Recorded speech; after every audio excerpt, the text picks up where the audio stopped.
Cameron, he was a handful growing up, but it was always something about him where he was a baby of the family because I had him first, and he was just, everybody loved him. He was spoiled rotten, but as he grew up and became a teenager, he came into his own self. He never followed the wrong crowd. I never had any problems with him as far as cursing or drugs or gangs and nothing like that. It's just hard-headed, that's all. But that's just kid stuff. So as he became a young man that he is today, I prayed and prayed and prayed, and I gave him over to God because there was some stuff about him that I did not like. But God knew how to do it. I gave him over to the pastor. I took the advice of the pastor and let God shape and mold him. And now he is this distinguished gentleman that he is today. He has a heart for God. He is a young man of God. I respect him as my son, but I also respect him as a young man of God because I can see God all over him and God shaping and molding him. And I'm going to let God do what he do. And I'm going to stay out of the way. I've raised him the best that I could in the church, but I'm going to let God do the rest. And I think God is doing an awesome job with him. I think God is going to, and I know he's just going to go higher. Cameron loves to write. Cameron loves to draw. He be in his room all by himself, so I really don't know what he be up to. But when I think he's not doing what I think he's supposed to be doing, then he'll surprise me and do what he's supposed to be doing. It's like, okay. But that's my son, Cameron, y'all. I love him. He's 18 now, he's gonna go to college. Y'all give it up for my son, Cameron Law.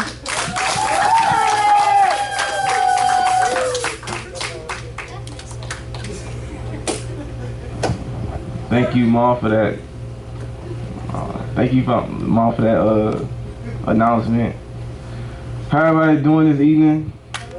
Everybody doing good? Alright, so I thank God for letting me be here this morning, or not morning, but afternoon. Letting me see all y'all faces. Let me teach another word. And my word today is ordering God, not being told Pastor Lockett. Like, I had this in my head since the last time I did Double Trouble, and he kept confirming it by saying it in church. And I've been telling him that. But I want to go to 1 Corinthians 14 and 40.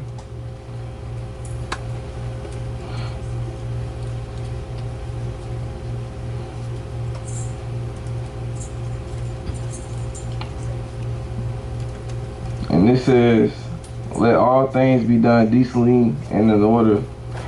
And I thank God for giving me that word, because when I was thinking about like my past, I ain't really think that I was finna be up here, especially not twice. I didn't believe that. I was like, nah, I'm not finna go up there. I seen too many people. I seen Timothy come up here multiple times. I was like, nah, I'm finna do that. That's his thing. He can do that. And I never wanted to do it, but I'm up here twice now, so never say never.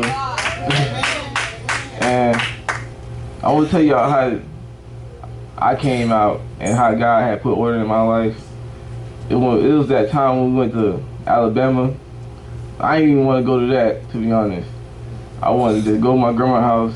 You know, I was a game freak back then. I used to play game all the time. So. Don't say that good about Pastor Robert. He only really had a neck like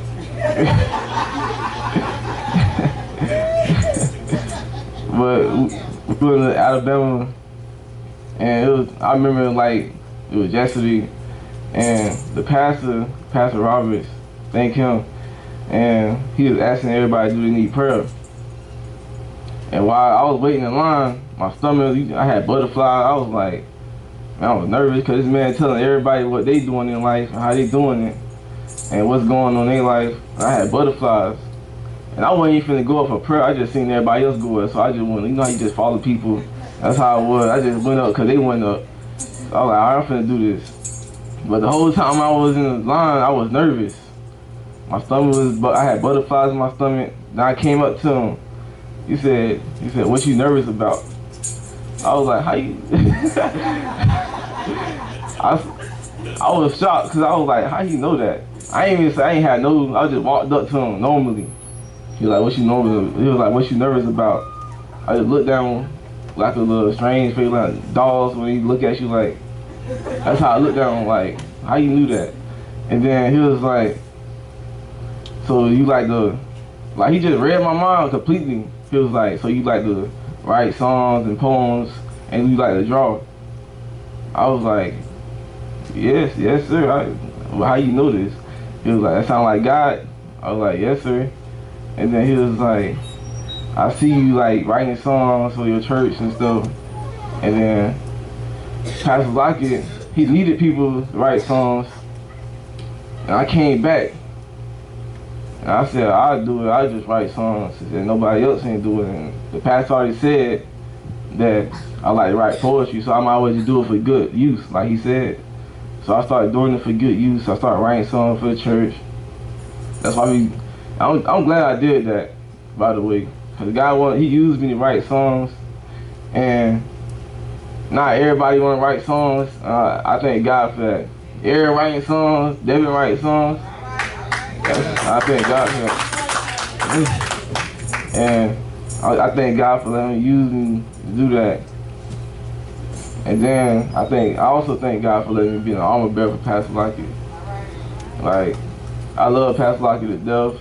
I literally take a bullet for this man, like, no lie. I love Pastor Lockett to death. Like, this is armor bearing. It's like more than a job. It's more than a duty to me. It's like a responsibility.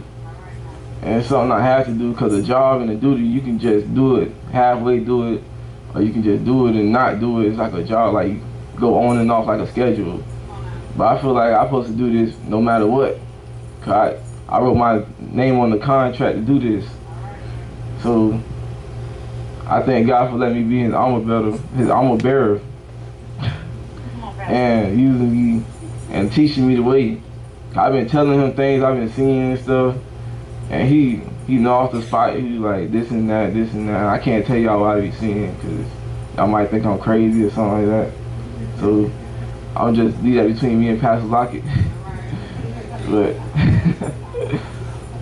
but let me go to the next verse that I was going to, which is instructions by God. It's in Proverbs 19, verse 20.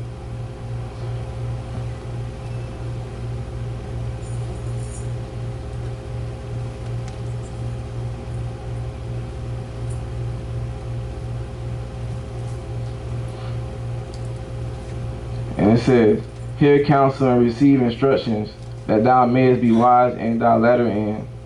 There are many devices in a man's heart, nevertheless the counsel of the Lord that shall stand. Basically he's saying, everything you need in life of God is in the Word. Like, it's always there. And God will point you to it. And he telling, like, he giving you instructions. And this is the main, like you know how you got manuals for like everything? This is what that is. Basically, it's giving you instructions to guide you in the right path. And God will tell you, he'll show you things and tell you things about paths. And he'll lead you in the right direction. Like God was telling us about earlier. God will lead you in the right direction. And he'll show you the ways. But you gotta have an ear to hear those. You can't be on and off of God. You gotta have an ear to hear, because when he give you instructions, he wants you to do it like that. Like, when Pastor Lockett give me instructions to do something, I gotta hear him the first time, cause I know he gonna snap on me if he said it more than 3 times. So I gotta do it the first time. So that's why I always be on point. I gotta be on point with Pastor Lockett. When he say turn down the amp, I gotta go down and turn on the amp. He said turn it up, I gotta turn it. I can't be like, well, yes sir, what you want me to do? If I say it more than 4, like 2, 3 times, he gonna snap him. I already know. He gonna give me that look. I don't want the look. So I'm just leave it like that to 1. That's how you learn quick, though. You gotta learn quick, and he'll teach you how to learn quick too. Get snapped on. But you gotta listen though. You gotta be in the right path to listen. And that's why I always thank God I was that kid that always been quiet and always listen to people, because I ain't never like really been arrogant or ignorant or something like that to other people, like since a kid. That remind me of Sincere, because he be quiet, staying to himself, and he'll listen, and he be looking at things like he want to learn it, and he'll try to learn it. That's how I am. I want to learn stuff and just listen and be quiet and be humble. Because you be humble, you learn things and you keep it in your head. That's why I want to tell y'all kids, y'all need to learn things. Y'all taking things and throw it away, because trust me, you don't need it. Everything you learn, you need. And I learned things from different people, from Aunt, Pastor Lockett, Brother Daryl, Trey, from the littlest kids to the oldest. I learn things and I keep it in my head. Cause I know they teach me the right things, and sometimes you wrong things, but they teach you not to do that wrong thing. So you gotta keep it in your head that you gotta listen to the instructions. Oh yeah, let me go to the next verse. Ephesians 4:29.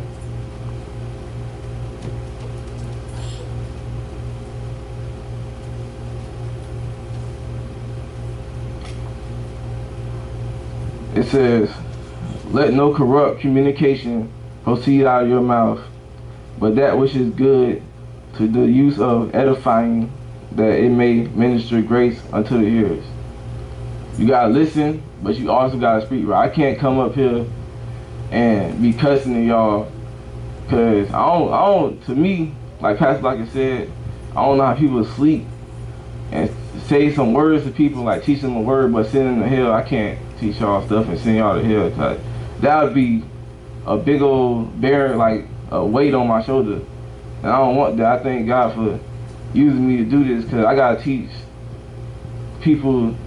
Like when I'm up here, I gotta teach them the right way. I gotta teach them things that I learned from experience, or they can learn from my past, or how I came up to do this. And like that's why I told that story about when we went to Alabama, and how it all shifted for me writing songs and becoming what I am today, writing songs and making the United Choir.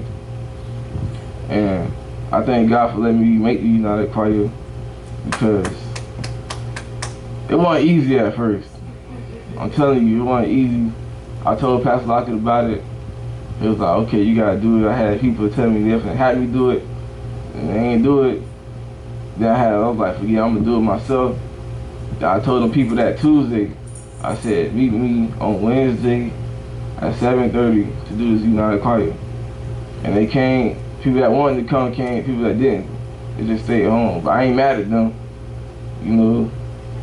It's hard, like, it ain't easy building an empire, so that's what I just take it like, cause I already seen United Choir. I know it's gonna be big, cause it been through my head. God put it in my head. He was like, okay, you're gonna name this United Choir, you're gonna do this, and it's gonna be big. And that's why I named it like that. Ain't just come first choir and say, nah, we united, we was one. That's how I want the choir to be. I want like every choir to be in United Choir, so it can be one and one accord with the Lord. We can sing together. That's what I wanted to be. But let me go to this next verse. And Psalms 37:23.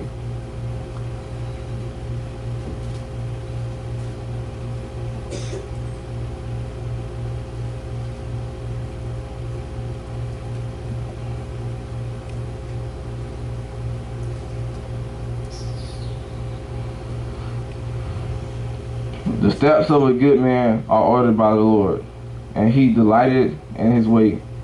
Though he fall, he shall not be utterly cast down, for the Lord upholdeth him with his hand. I have been young and now old, yet have I seen the righteous forsaken, nor his seed beggeth bread. He is ever merciful and lendeth, and his seed is blessed. Depart from evil, and do good, and dwell forevermore. For the Lord loveth judgment, and forsaketh not his saints. They are preserved forever, but the seed of the wicked shall be cut off. I thank God for giving me that one, because it was basically saying like, no one perfect. I remember I told Pastor Lockett about some man telling me about God, like saying that no one's perfect, and how you not perfect, no one's perfect, but he'll still be by your side. And he won't judge you. He won't be mad at you. Now if you it's different from not being perfect and just being wicked, because it's two different things. You're not being perfect. You're not trying to do it on purpose. Like, if you smoke cigarettes or something, you're not trying to keep doing. You're trying to give it up. But you wicked, like you just want to. Oh yeah, he gonna forgive me. I'm just gonna keep doing it. He ain't gonna forgive you for you just breaking it. Like you just really turning. Like you just making him turn his back on you. Like saying forget you. I can find somebody else that's gonna do my ways and teach people the ways. Like God want to use everybody in the church. He really do. He want to use everybody in the church, believe it or not. If he used me, which I know my mom said, like I was bad. I knew I was bad. I ain't never seen me coming up here twice. I ain't see me being an armor bearer, to be honest. But it all happened. And I thank God that he let it happen that way. But my word was, that's gotta be ordered in God. And y'all gotta learn that God just don't move by one person. It be all of us. All of us, we all gotta be one. When Pastor Lockett told me to this Sunday earlier, he was like, when I'm praying and still in the praise team get done, I get up. I gotta do it. Ain't no if and buts. Ain't no sir, yes. Like, it's yes sir, but ain't no sir. You just gotta do it. So Pastor Lockett never gotta tell me nothing twice. I thank God for that. I already know. He don't gotta tell me nothing twice. And I got your back, Pastor Lockett. You don't gotta tell it. I'll come up here. I'll do what I gotta do until you get done. Cause I know what you're doing. You trying to lead the spirit, trying to get more souls and save more souls. And I thank God for that, for using you for blessing souls and helping people out, like you helped me out and everybody else in this church. But that's all I got. God got order in his house and his body. So remember that.